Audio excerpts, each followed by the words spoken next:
on the book The Day After Roswell, which spawned a great deal of controversy and debate, which we'll all get into later on this afternoon. But for the time being, what I wanted to do, as a consequence of working on that book, and again, an additional pleasure that I had not contemplated when I began, was meeting the very intriguing, as you will find out in approximately 90 seconds, the very intriguing Phil Korso Jr., who grew up in that house with his father during the course of his father's career and learned more secrets about the Colonel than I ever knew, than the publisher ever knew, than anybody else ever knew. I saw one side of Lieutenant Colonel Korso. I saw the professional side, the military side, the side of the man who, and I'll say this unabashedly, was a member of a generation that all too sadly has long since passed. An absolute warrior for the flag. And he's gone. And his generation that fought and won the most terrible war this planet has ever seen is going as well. But he left a great legacy. And one of his legacies, which you'll hear, was the personal side of this man, what the other secrets were that I don't know about, that you don't know about, that the world doesn't know about. So to tell us about all this is Phil Korso Jr., my friend.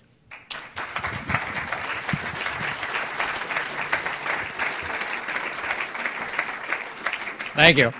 My wife said if I dress like a preacher, you'll listen to me better. So here goes. In the beginning, God created man in his image. Man stood there in all his splendor and instantly returned the favor, creating the opposite, God in man's image. I often talk to my father about this paradox, and I finally asked him right before he passed away in '97, what is the image of God, Dad? And the answer still today, I dwell on it, and I think you may too. My father said, the image of God is the intellect. The reason I mention this to you is because today's speech, or talk, is going to be about my father, prior to finding out about the day after Roswell, why it was written, and what my father wants me to convey to you. I'm not going to try to convince you today of the truth or the validity of the book, because it's been out long enough that you've already made up your minds. I will say to the debunkers or the people that disagree with the book and put it down, thank you very much. Keep up the good work, because Bill and I own the royalties, and it helps controversy, helps sell books. Great. Thank you. Thank you for my pocketbook. Let me go back to when I was a boy. When I was a boy, and I'm going to begin somewhere around the time of 1947, when my father first claims that he saw the alien bodies in Fort Riley. I was just a boy then and pretty mischievous like most boys. I burned down the Indian reservation. God help me. And from that time out, I realized that my father was quite a different person. He didn't spank me. He never laid a hand on me. My father was always a type of person that was able to talk to me, and he loved me very much, and I returned the favor to him. Around the time of 1957, my father became the commander and chief of the 552 Missile Battalion in White Sands, New Mexico. I was 13 years old at the time. I decided that I was going to run away in the desert for whatever reason. I can't remember now, but it must have been important at the time. I was gone 2 days, and my parents didn't even know I was gone, so they claimed.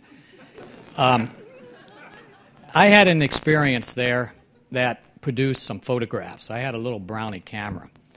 And I don't want to go into my experience because it's not important. I'm here to speak about my father. These photographs later, in around the time of 1964, I had a friend, Skip Selden, came back from Vietnam, And I was always interested in UFO phenomena because of these photographs.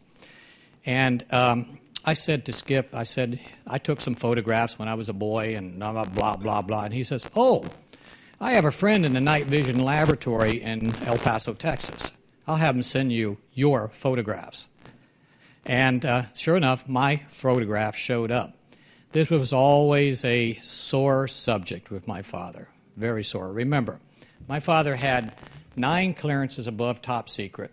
He worked for the Eisenhower administration. He went back to the Truman days in Korea. He went on with the President Eisenhower and up through President Reagan. The reason I mention Reagan, he was the only person that my dad's group would let privy, the only president privy to the information at Roswell. But the photographs always were a sore subject. I want to get back to this. I'll go up to the time of about 1989. I ran a small marine electronics shop in Florida. And I was sitting in a Denny's restaurant down in Lantana, and I had a very good friend, David Shearer, that was a black belt. One of his studies in the Eastern philosophies was he could look at your eye and tell impurities in your body, operations you have. And I was quite impressed by David's ability. And I asked my father at that dinner table, where's my photographs? Since this was always a sore subject, my dad just kind of ignored me and told me to be quiet and so on and so on. He says, I gave those away to General Sammet and such, and Gene Dixon has them. It was always never a true place where these photographs disappeared to. And if I may say, the only lie I think my father ever told me in his life was about those photographs. The day I got up to go to the little boy's room, or my father did, and David said, don't talk any more about that subject to your father, because his respiration went up to such and such and such. And David was always right on just by looking at your eyes. So he says he knows more about that subject than he's telling you. Well, let's go up to about 1992. 1992, I ran a little business called the Marine Electronic Wholesalers. My father, at that time, really had nothing to do. He was retired. So I said, come in, help me out, Dad. Sit behind the desk. And when I go out to work on the boats, you bring me what I need, answer the phone and such like that. Well, he had a blast. I can remember President Reagan used to call him, and Dad would stand at attention behind the desk, yes, Mr. President. He wanted to know mainly about foreign affairs. My dad was an expert on Soviets at that time, even though he was retired. The important thing here is to let you know that my father kept everything, all 9 levels of secrecy, completely quiet to our family. Until behind his desk, when he had nothing to do, I said, Dad, start writing your memoirs. Well, he started writing his memoirs, and he called the book what was the name of that book, Bill? Walked with Giants. And Dawn of a New Age. Yeah. These books were not meant to say anything about UFOs or his R&D time between 1960 and 63, but there was a small paragraph just in one of them. And a fellow named George Knapp was looking at this. We had sent this to 17 different places and turned down by 17 different places. And he saw this little paragraph, and he called my father and asked him to expand on it. So when he began expanding on it, we realized that there was a whole nother story here. Now, this is the very important thing that I want to tell you. The book was never meant to be written. But when he writes his memoirs, this paragraph appears. Now, let me see, I lost my train of thought here. The paragraph appears in there. The book gets rewritten. Of course, it has to be popular. So Bill comes in and makes the book popular, sellable, and such like that. It was done in an extreme hurry. My father reason that the book was able to be written in 1992 was my father claims that there were 30 generals And these 30 generals and himself, and the reason he was only a colonel instead of a general privy to this Roswell information, was that the I lost my train of thought. Help me.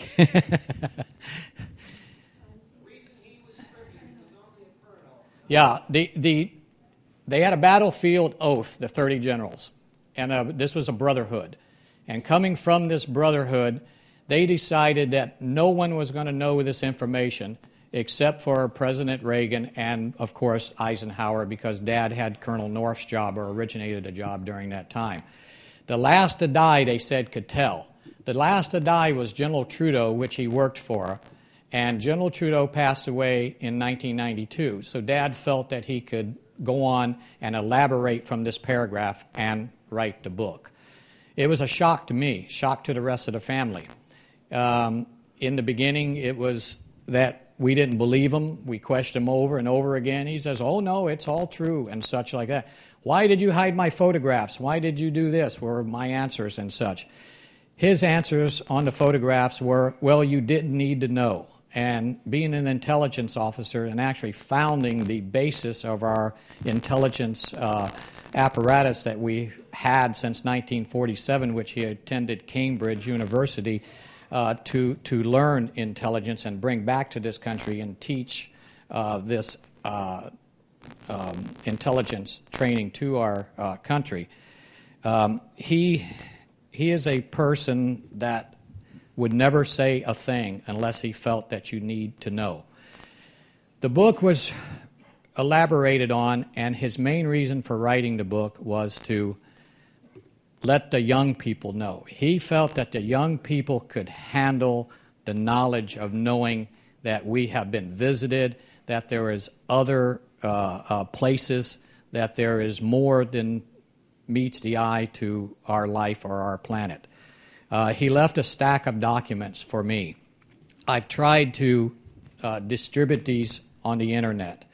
No, it didn't happen. It got shut down 2 weeks after we opened the internet. Our family, after my father passed away, we've been sued by people we didn't even know their names. And it's just, thank God that we were able to protect ourselves and come to the point that we're at now. I don't attend these conferences. I don't do these conferences. It upsets my 3 teenage sons, but I feel a compelling to at least keep myself in your image a little bit, where if something does happen or these stack of documents cannot be revealed, that you will know the reason that I'm floating down the Potomac River. We've had visitors to the house, very important visitors from the White House. I've been told at 40,000 feet, point blank in front of my nose, what to say, what not to say. I will say this. One of the things I'm not supposed to talk about is the Kennedy assassination. My father was Senate internal investigator that investigated the Warren Commission. It's still classified. And all I'll say to most of you is the directions that you're looking are not correct, and there are 50 people alive that it would still embarrass. And the financial advisor to John Jr. Came to my hangar. I built him an airplane, and they never picked it up. It was strictly to let me know what's what and what to say and what not to do. The book, The Day After Dallas, will never be written. That was my agreement. Sorry, folks, I sold out. I have a family, and that's the way it's going to stay, at least until I pass away. Sometime, maybe my children, my 3 teenage boys, will let that book be written. UFO subject doesn't make any difference, because it won't make any difference. Anything I say, anything Dr. Greer says, it won't make any difference. I will say this about Dr. Greer. God bless his soul. He really is truly trying to help. But you have to know where to look. He's looking in the wrong place for the wrong reasons, and it will never happen until someone knows where to look. My dad's documents say where to look. I had to hide these for 3 years in someone's attic until it was able to be put on microfilm and have enough people have it that we know that if the true documents, the real documents, are destroyed, that we still have the other documents. One of the reasons that you won't know what takes place, and the small culvert groups that do keep it protected, like Dr. Greer says, is the fact that we had the Philadelphia experiment. My father, Hollywood portrayed the Philadelphia experiment as a fluke, as a freak, that it shouldn't have happened, that it was a cloaking device that went wild and such. Not true. My father, before he passed away, which I have the document, the true document from the Philadelphia experiment, which I'm not supposed to say because these things could be deemed as classified, that Einstein worked on that experiment, my father revealed. And if Einstein worked on it, there were many others that worked on it. Remember, my father was in charge for Eisenhower of Operation Paperclip, which brought von Braun and Olbert and such to this country, which worked for my father the entire time he was in the military. These people, these scientists, there's a reason that the culvert groups think that they're doing the right thing by protecting these technologies and keeping you from knowing and me from telling you. And the reason is this Philadelphia experiment is an experiment in time travel. It worked, and it worked well, and we've had it for a long time. Now think about this. Just the fact that you would know that there's a future would allow you to do things that you shouldn't be doing. For instance, would it make any difference if we dropped an atomic bomb over in the Middle East? No, because the world's still going to be here. We know that, don't we? So you got to think about time as a timeline. And the timeline that we're in right now, because of the gift of Roswell, and as I say gift, I don't say accident or crash, because of the gift of Roswell, because of this timeline, we live in an altered timeline. We have supertenestial fibers, we have integrated circuit, we have laser, we have fiber optics, all which came between the period of 1960 to 1963, which my father and General Trudeau put out the money and the artifacts and the teams of scientists to work on these items where you can have them. Remember, all this came from a Jeep. The Jeep at Roswell contained only these artifacts. Who has the rest? Well, and my dad has left films saying the Air Force has the rest. It went to Wright Pat, which was a different name in those days and such like that. If the Air Force would, my father was a critic of not the Air Force, because he said he would not ever criticize a sister branch of the service, but he would criticize some of the people in there, including the Secretary of the Air Force, for they are the ones that are keeping these technologies from you. And the reason they're keeping it from you is under the screen of national security or whatever reason, you know. It's been 50 years later. My father, during the signing of the book in New Mexico, he had numerous colonels come up to him, generals, and saying, "Colonel, you're absolutely right. We work on this technology every day. Get this monkey off our back. It's been here for 50 years. We can't tell our families. We can't do this. We spend money on security that we don't need to." Why is it still being done? Because it's a habit, and the habit is not going to change. Understand that. It's not going to. Nothing I say, nothing until these people pass away. There's old CIA agents that are still working on the same mandates. You ask them, which I have, why are you doing this? They don't even know. They have no idea. They said, well, you know, it's what I was told to do. So change not only comes about slow, but it comes about by looking in the correct places. And the correct places are, look at the groups that do not have to answer to anyone. We need to investigate those groups. Are the answers here in Washington on the floor of some building? Absolutely not. They're not there at all. In fact, you could take everybody here in Washington, I believe, and they wouldn't even be able to spell the word UFO. And that's why they're looking, and that's why they're upset. Yeah, they're not going to find it that way. To find it, you have to understand why it's being kept. And the reason that it's being kept from us is time travel. You don't need to know about time travel.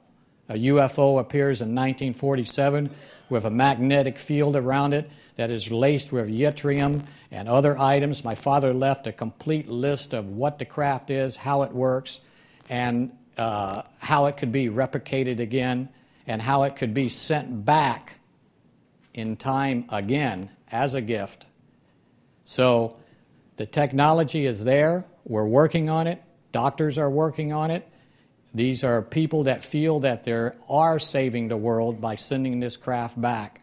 And this was their best guess. Now, hear the word guess, and don't quote this out of context, anybody that's filming it. It's a guess. It was a guess by the military that that's where they came from, that's what they wanted. Why were they clones? Because man can't travel in space, my father says. If you will notice, NASA has never tried to send a human being outside of friendly space, and they won't. Friendly space means the magnetic field around the moon and around the Earth. Why didn't they just send someone out a few million miles and bring them back? Because they die instantly, and they've known this. That's why we have had this farce by NASA saying that we're going to Mars. We're not going to Mars, ladies and gentlemen. There's no way. But who we will send to Mars is robots. And the little EB, extra biological entity, was a robot. Tell you an interesting thing about that, my father says. They had 2 brains. That was in the John Hopkins report. Not 2 hemispheres, but 2 brains. They guessed that one of the brains was for running the entity. The second brain was laced with integrated circuits and other types of crystal electronics that we still don't understand today. And they guessed that that one sent back the information through time to see what was taking place. And until you understand the time phenomena here, or the time travel that has been kept from you, and it will be continued to be kept from you, until you understand that, and until we're educated to that point to understand it and not abuse it, then these secrets won't be given up to any of us. My wife and I sat at a table, long table, brought there under false pretenses. It had Pentagon people, it had religious people. It also had people that worked on the Philadelphia experiment there. They told us about things and about the Hopi Indians, which are very closely related to time travel, and they will tell you that. And they told us these things, and I was dumbfounded. I was amazed by it. But then the entire picture begins to open up, and you understand why the information is being kept from you. Now, you think you have a right to know. My father says, no, you do not have a right to know. And the analysis that I give it, as Philip Korso Jr. is, you've seen the movie The Matrix. You've seen the guy eating the steak, and he says, I know the steak is not real, but it tastes like a steak. Put me back the way I was before I had this knowledge. Feel lucky that you don't know. Just go on with your lives. Go on with your religion and be happy. Is it ever going to change the world to where we don't fall off the end like Dr. Stephen Greer goes? Maybe. But if you understand the phenomena or the ability of time travel, it will answer a lot of questions of why we do not need to know as a species, because we will probably abuse that privilege. Now, the ship. That's my interest. Time travel is my interest. I build experimental aircraft along with my wife and my 3 sons. My father, I can see, in his wisdom, has always been training me to build a type of craft. The difference between the crafts I build now and the crafts that he conveyed to me is very little. One was living biology, the other one is inert biology made from oil, which is composites or fiberglass. A very good friend of mine is Bert Rutan, which is the godfather of all this. Bert is very involved in some very secret work. He has 2 facilities. One of the facilities is his above-ground facility, which is called Scale Composites, and he's involved in other, which you guys call Area 51, which my father says does not exist. But there is facilities at Groom Lake, and there are crafts and I will quote, like I believe it was Neil Armstrong says, "How dare you send us to the moon on bicycles when the military is there in Ferraris?" And remember, a UFO is time travel. A UFO has a field around it. It glows from the element yttrium, which is laced through the living biology of the craft. And it moves simultaneously in many dimensions at the same time. Dimension is something that we as a species find hard to understand because we only use 14% of our brains. All time takes place at this moment, right now. That UFO is stuck in between different dimensions. An atomic explosion, for instance, my dad says we should have known. Teller was a very good friend of his. And Teller says we should have known the first time we saw a mushroom cloud and it went up like this, that it was also putting an energy plume down through the center of the earth and out the other side into a different dimension. Why were the UFOs interested in that? Because the explosion takes place simultaneously in this dimension and another dimension. Very disturbing. Until we know what's in my father's notes, and until I can release these things to you, and until we are educated to understand these different properties of time travel, not much is going to change. What time we got? Yeah. Bill, would you like to say anything else? I think I've pretty well... Yeah, or we could do questions. It's just I have no agenda here. Any questions? Yes, ma'am. I have a question for you regarding crop circles. Do you think there could be any correlation between them as markers in time? You know, I don't know. My father died before crop circles. I want you to repeat the question. Okay, is there any correlation between time and crop circles? I don't know. You know, I have my own personal beliefs, but, you know, I don't think it's that important. But crop circles are certainly mysterious. They're certainly beautiful. There must be a reason for them. If people are making them, you know, then they're keeping all of us intrigued. I don't know. You're welcome. Yes, sir. I take issue with one of your statements that it would be better to forget and not to know the truth. In terms of knowledge about papers, you say your father had and you can't distribute them. I appreciate it go along with your reasons for not doing it, but I think that's a very dangerous statement to ask a group, especially this group here. Yes.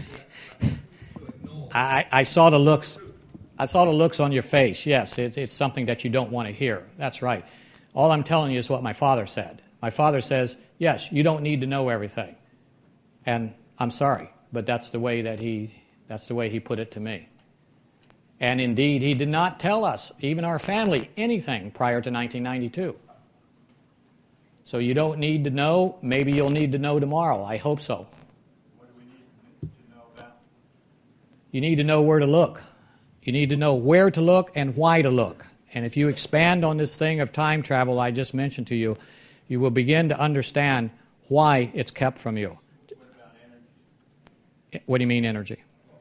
Alternative energy. Alternative energy? Oh, yes. Dr. Greer's right. They're there. And I've talked to Dr. Greer. He's been to my house. Yes, they're there. And my father told him about them. He told about a small atomic unit the size of a football, this big, top of this table, that they put in Alaska and it produced so many millions of gallons of water through a reverse osmosis unit, ran by itself for 6 years, and it was just a test. And then they took it and threw it away. Why? I don't know. Do you think that we don't need to know about that? No, he told about that. They're in his notes, but I can't release these notes. I've tried. If anyone else thinks that they can help me release them, you know, God bless you. Help me. Don't you think vis-a-vis a book like Exopolitics that we're in a dangerous situation in the planet Yeah. using oil? Yeah, and for instance, let me tell you something that maybe answer that question. The integrated circuit is only part of that device that they found in the craft. There was another part. And the other part was a nanomechanical. and develop, and you've never heard science talk about this anywhere.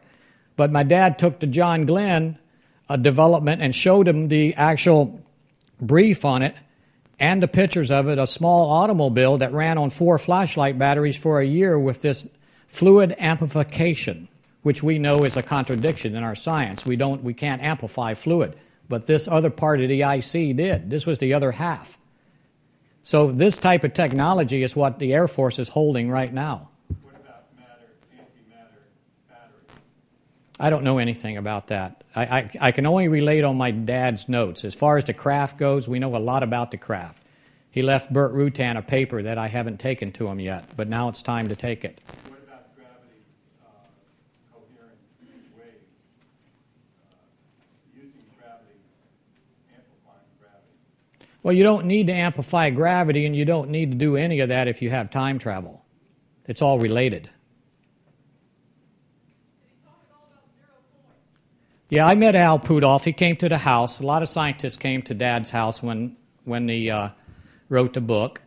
And when they came there, they said, we know that all our technology has taken place between the years of 1960 and 63, and nothing else has happened after that, so we knew we had been helped. Anything that happened after that was just an adaptation or a further expansion of what had already been put there in the reverse engineering. Zero-point gravity is a beautiful theory, and my dad didn't expand much on that. But if you think about the field around the craft and the no motors, no engines, no means of self-propulsion on this craft except for the brain part of the little units that were in there, then you realize that this was a dimensional craft, which my father says. And being a dimensional craft is something that we find hard to understand. Infinity, as you know, we're looking for there's all types of theories of looped time travel. There's straight line time travel. There's time where it's been altered and then comes back. The paradoxes all involved and such like that. Well, we're just not that intelligent yet to understand that. But let me say this. If time travel is indeed real, as my father thinks it was, and the others that think it was, von Braun and some of our very brilliant minds at that time, we have to realize that we're moving in that direction to build this craft again and send it back again, which we can't comprehend. What do you mean again? It's already been done. You know, so these are the things that we have to grow up as a species to understand. And as we begin understanding these more, then we can take these technologies and apply them in the proper terms that we need to apply them in. And are they there in my father's notes? Yes, because they're not my father's notes. These are scientists. These are the world's best people. Dr. Greer came to the house and wanted some of this. I turned him away. I have to apologize. I didn't, at that time, we were being sued. We were being threatened. We were having a lot of difficulties within the family. The family didn't want to have any more to do with it. But I'll get with Dr. Greer again and see if maybe we can get some of this stuff going. Yes? You talk about a great advance in technology, but you don't give a teenager necessarily the keys to the car. What about our maturity to handle these things? What about our spiritual maturity? Very good question. That's the question that... the question is, what about our maturity to handle these issues coming up? You don't give the teenager the keys to the car without him being mature enough to drive the car and understand it. That's true. And we are not as religious, as a mental, and as a loving society yet ready to understand these technologies. We have to mature. Now, because of the gift of Roswell, we're on an altered timeline. But it's only a physical altered timeline. It's only scientific. So we have to learn that mentally we have to be able to accept these gifts and understand them. We need to, it would change the face of religion. It would change the face of our society, which we want to do. But are you really prepared to make these changes? Dr. Greer talked about China being an emerging power. Well, are you ready to share with them? Or do you really want your price of gasoline to be $10 a gallon? Because that's probably what he says it will be. So, you have to, we really all have to do our part to bring about these technologies, but not by going looking in cupboards and blaming governments and blaming culprit groups. They'll give this stuff up as they can. The human race has been violent since recorded history, so what do you think it would take for us as a species to change? Love. But that's, Jesus taught us love, and whether you believe in him or not, the point is that love means taking care of your fellow man, and it means that we're all in this together. If there is time travel,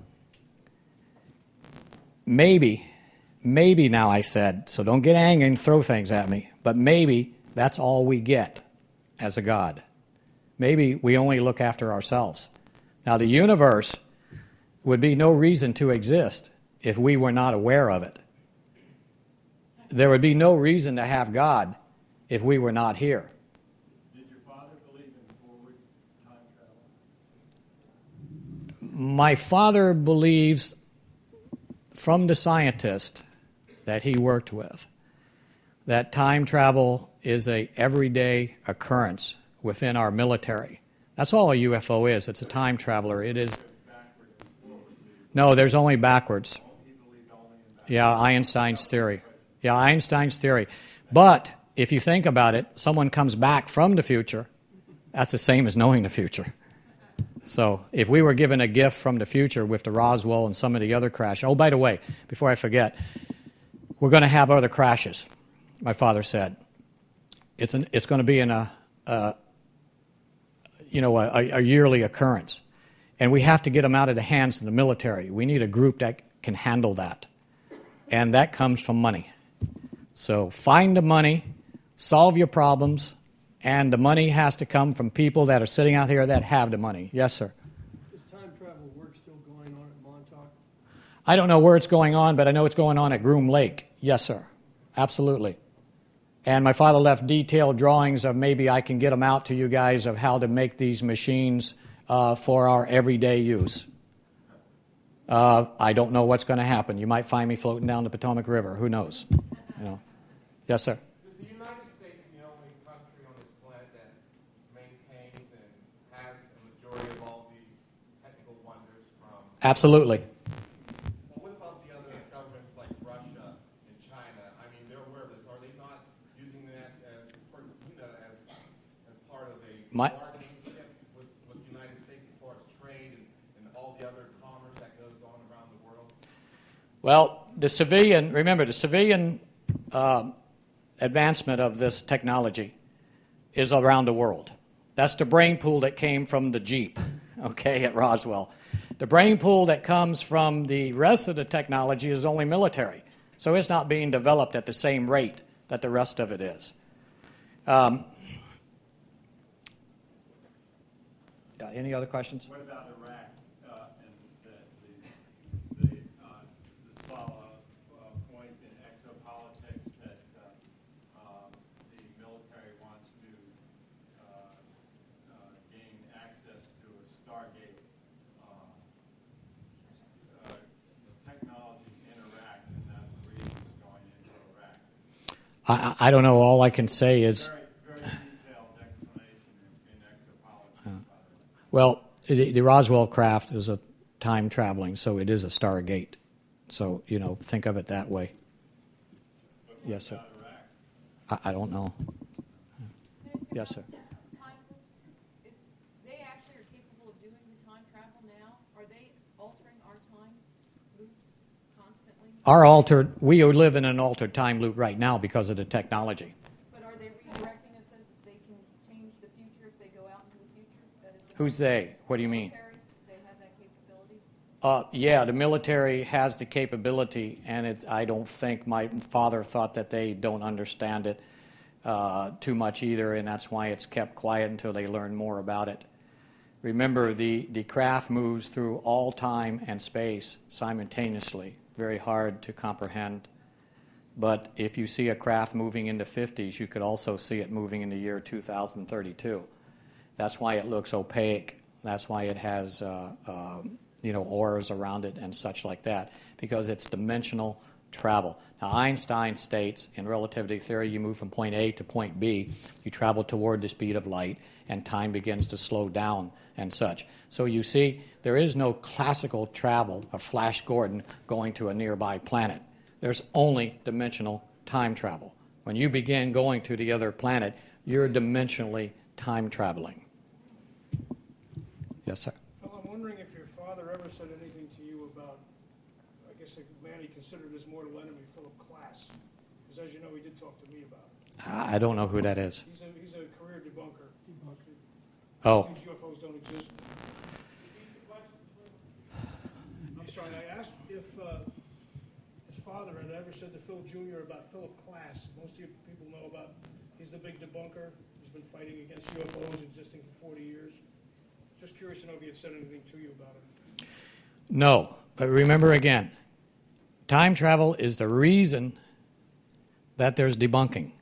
Not because of UFO, not because of technologies, not because of that. It's because they don't understand it too much more than I do, which is a peanut shell. It's new.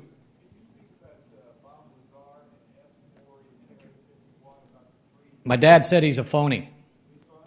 That's what Dad said.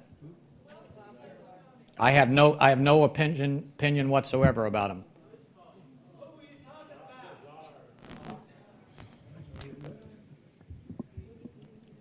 Yes, sir. Yes, I was wondering about the connection your father may have had with actual extraterrestrial. Yes, he tells a story, and this story was kept quiet because it made him look loony. And indeed it does. But yes, he had personal contact, and I have an artifact from that.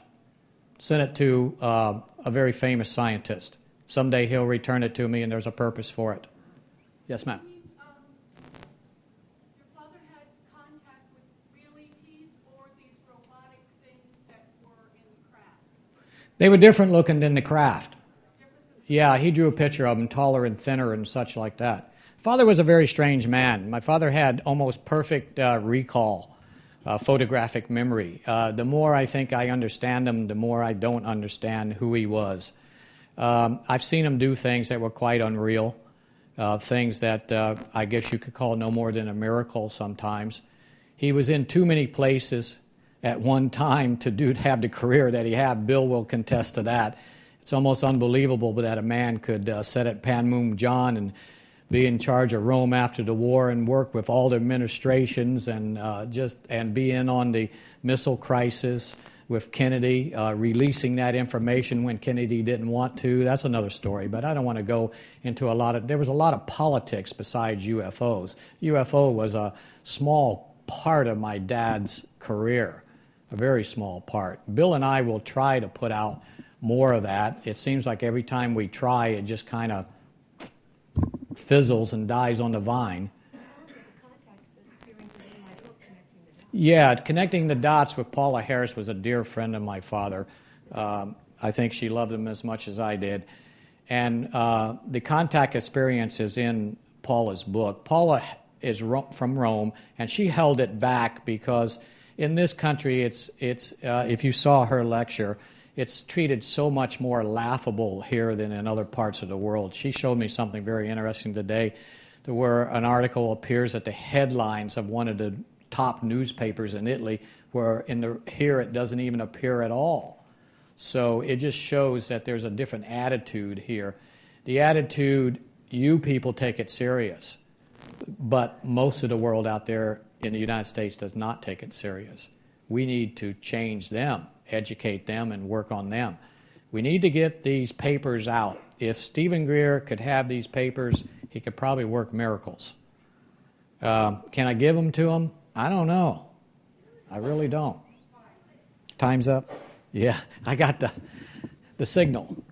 Bill, would you like to add anything? No, I guess for anybody elaboration and to continue the discussion, at 4 o'clock we'll be talking about Colonel Corso and the politics of disclosure at 4 o'clock here. So, and there are 2 workshops tomorrow. Phil has one, I have one, and for anybody with questions, arguments, comments, come to the workshop. Thank you very much.